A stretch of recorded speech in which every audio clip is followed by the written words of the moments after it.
Cherchons à connaître l'ennemi du Christ, notre ennemi, le diable. C'est le thème de la semaine du 27 mars au 3 avril 2022 et celui de la fête des moissons, édition 2022 de la paroisse Jéhovah-Jireh d'Avotrou.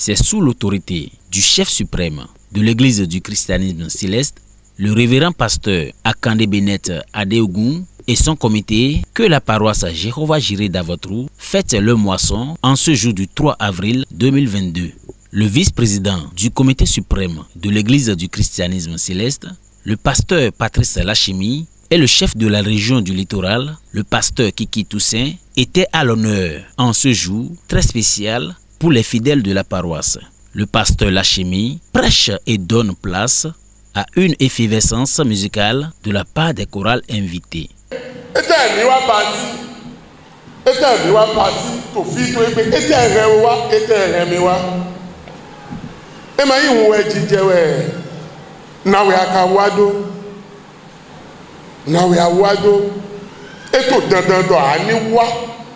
Kodo ekri pasi nuti dotowe mada otowe opadi dotowe alopa le wenu adi azon wenu na ato sedaga di bo amo sedaga wenu na ma mo ko bo ti o na we o ko bo amo bo aji opari ado le lo egbewe azan lo na do de pa lo ku no si ko yewo ogbe no 2 Corinthians 9:6-7. Ewo ke ti alopo dowu jinuku ena so ti alopo do gbega hallelujah amrodo mi te ogolodo ati doko mena mi we iye do akona iye do mo ewo ke ti alopo do gugu jinuku na so ti alopo bodogbe kodo o ye no de do bere we me ti alopo le alete ko tole o si ho donte to divie but you do na ye les gens parmi vous sont des milliardaires ni na ko apo elo gbogbo eto agunwe meleko kutonu we ete Jéhovah-Jireh we ete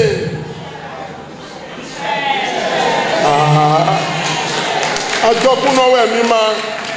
abi ma yo we mi ko be mi ma yo tu climb mi po kaka we ko mi do ato le to egbe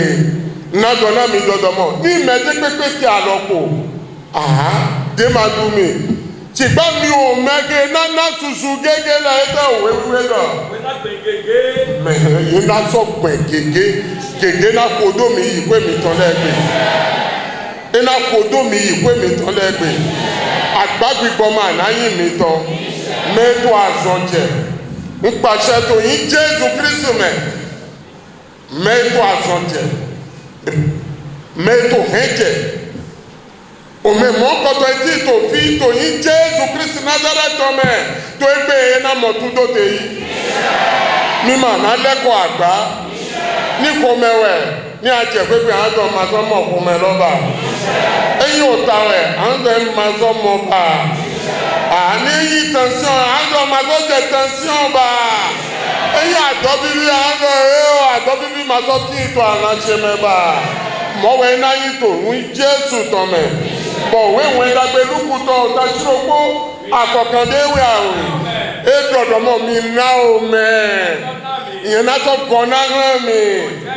òtírẹ́ dàgbẹ́dàgbẹ́ lọ sí dòdò eke ìwọ̀n tó pọ̀ lọ eke gbọ́ fúlá lọ wọ́n wẹ̀ yìí náà tó dirẹ́ tó àkọ́ mi tọ́nu Jésù ní yá aṣẹ léjì Jésù ní yá aṣẹ léjì Kristi ní yá aṣẹ léjì tó nánà wẹ̀ mi ò mẹ́kó náà yín kí gbóná wẹ̀ mi náà yín mẹ́tò dídí dọ̀ yẹn ní zéèdó tẹ̀dá ọmọ yẹn náà zéèdó tẹ̀dá ọmọ. tòyìn Jésù tọ́mẹ̀.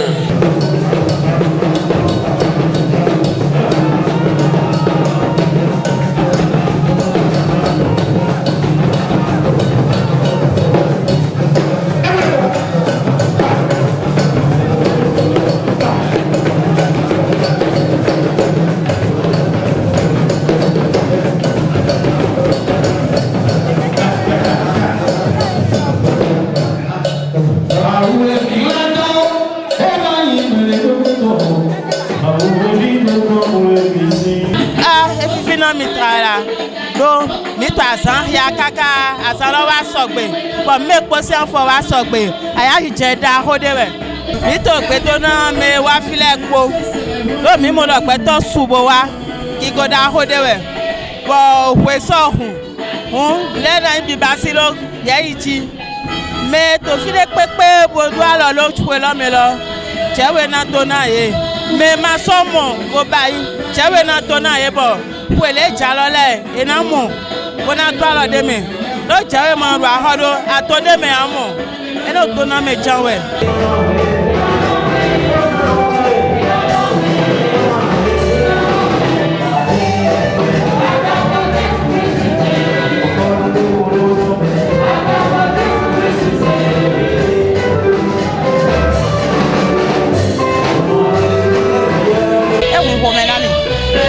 na huwa jijero komeje huwa kwafla na mmodo meleto besali sabo kwa e bibi na mitra bo ya jenumo yi ko me hun do pe na me wale do ye me de wale bona iza gbasa bi o kwedo egbele do na no na yin ami ma bozo drazen to me susu keke we na jeji na ye to e na mo ye goja na yin do na no yi do na no ki go do na no aya jeno na yin do Jesus Christ Nazareth no se yi ko me.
Les premiers dimanches du mois d'avril de chaque année est la date retenue pour l'organisation de la fête des moissons de notre paroisse Jéhovah Jireh à Votrou. Nous en sommes à la 37e édition cette année. Et la fête a été reçue par la présence de notre pasteur, le premier vice-président mondial du comité supérieur de l'église du Christianisme céleste, à la personne du pasteur Lachimi, et la présence du président du littoral Cotonou, le pasteur Kéké Toussaint. Nous constatons aussi la présence massive des fidèles venus des paroisses pour rehausser l'image de cette fête. Nous vous remercions aussi pour la couverture médiatique.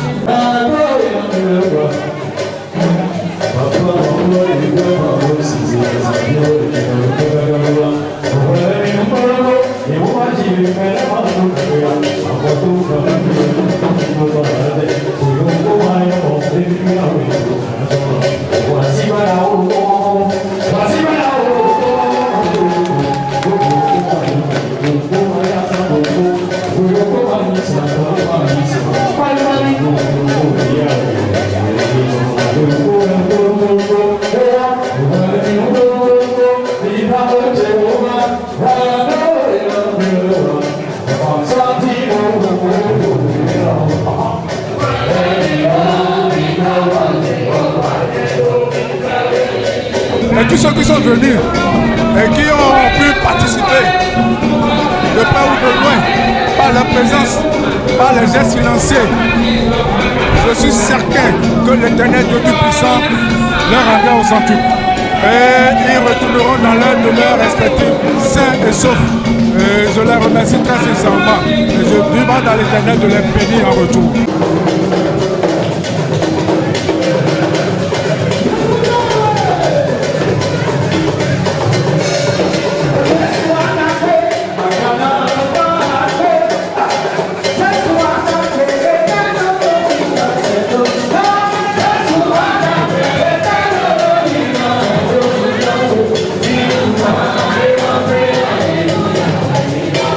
Aux fidèles et à tous les partisans de l'église du christianisme céleste de toujours aimer participer à cette fête, parce que derrière cette fête, il y a l'abondance qui accompagne les demeures et les fidèles tout au long de l'année.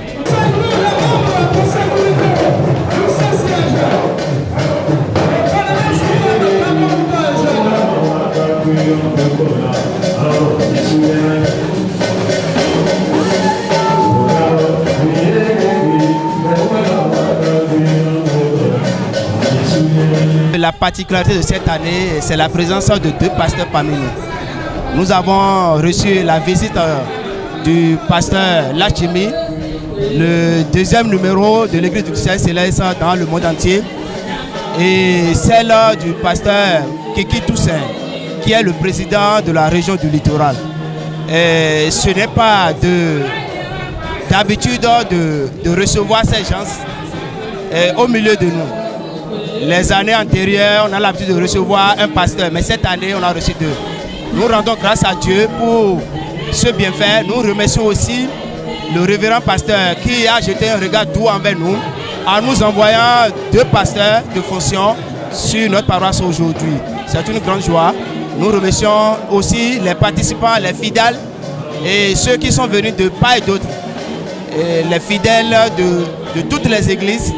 Nous remercions aussi les sympathisants qui sont au milieu de nous. Nous leur disons merci. Tous ceux qui ont contribué de près et de loin, nous prions l'Éternel Dieu de les combler, de combler leurs attentes et même au-delà, les sympathisants. Et nous prions Dieu de nous garder sains et saufs pour les années à venir, afin que ces œuvres soient perpétuées.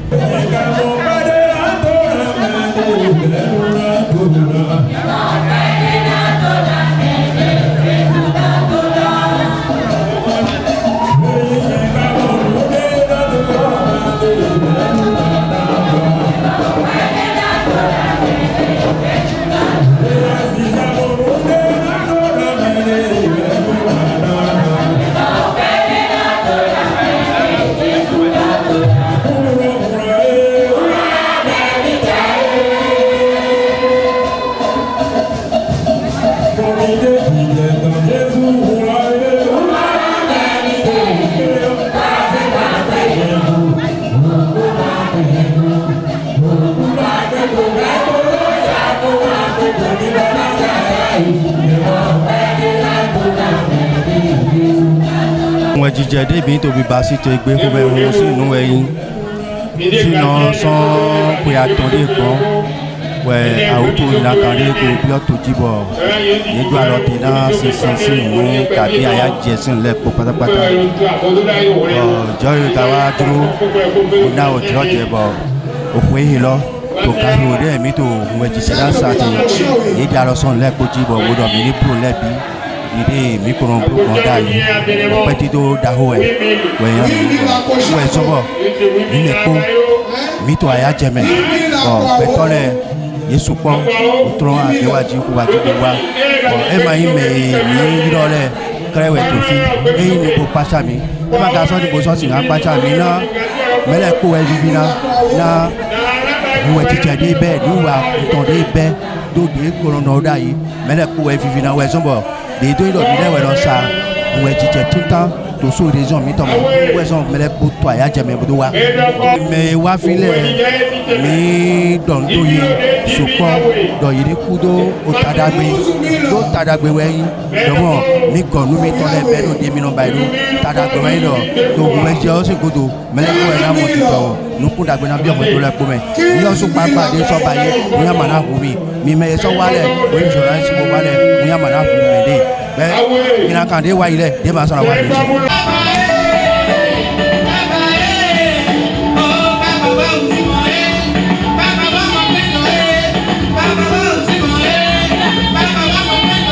wodo mi do azan lo mi ma yan do mle na je mi le ti gba azan okun do eno je meje nde pepe do aba na ze Nigeria we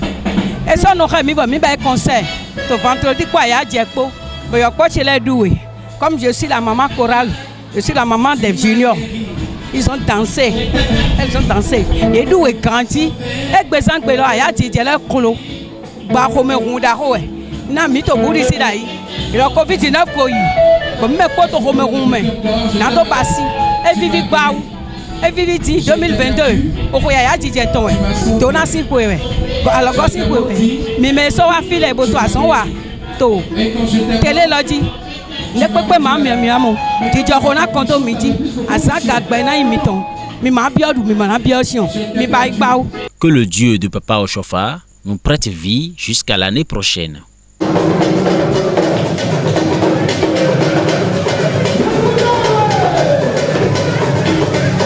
N'hésitez pas à liker la vidéo si elle vous plaît et si vous êtes nouveau sur la chaîne, n'oubliez pas de vous abonner et d'activer la notification pour ne rater aucune de nos prochaines vidéos. Oshofa Prise TV. Tout pour la gloire de l'Éternel, Dieu d'Oshofa.